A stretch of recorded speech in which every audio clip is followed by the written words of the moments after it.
Père, du Fils et du Saint-Esprit, un seul Dieu. Amen. Chers téléspectateurs, comme chaque semaine, je vais vous raconter 5 histoires de la série « Il était une fois » qui aborde différents thèmes sous un jour souvent ludique dont nous pouvons tirer de bonnes leçons spirituelles et morales. J'espère de tout cœur que ces histoires sauront contribuer à votre bien spirituel. L'histoire d'Adam et Ève. Un jour, Adam partit pécher et dit à Ève qu'il n'allait pas tarder, mais Adam ne rentra que le lendemain à l'aube. En rentrant, il trouva Ève inquiète et troublée.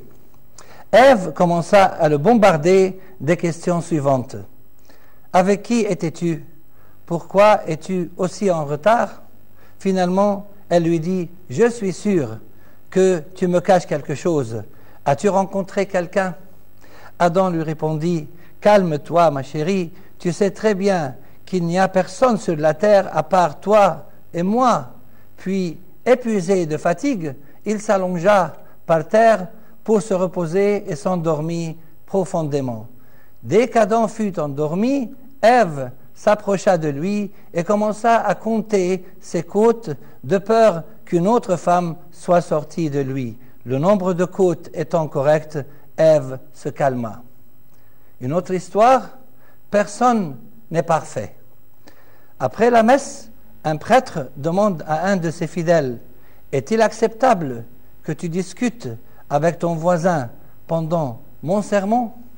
L'homme lui répond « Je suis désolé, Père, je ne me souviens pas si j'ai discuté ou non avec mon voisin, car j'ai dormi pendant l'intégralité de votre sermon. » Une autre histoire, une réprobation polie.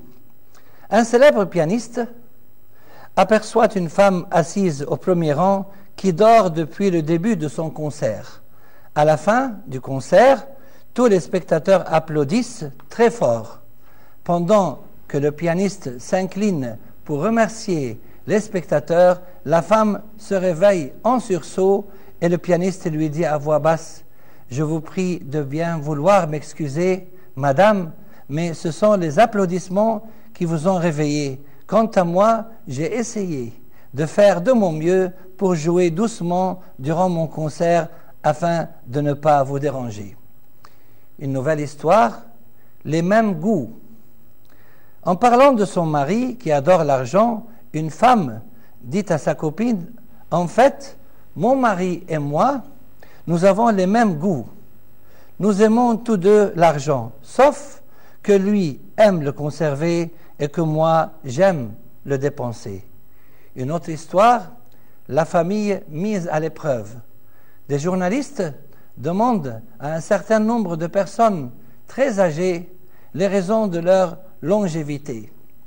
Parmi elles se trouve une très vieille femme de 92 ans. L'un des journalistes lui pose la question suivante. « À votre avis, pourquoi Dieu vous a-t-il permis de vivre jusqu'à l'âge de 92 ans ?»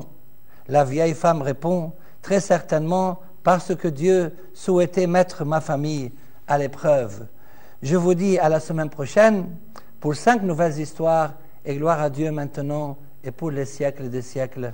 Amen.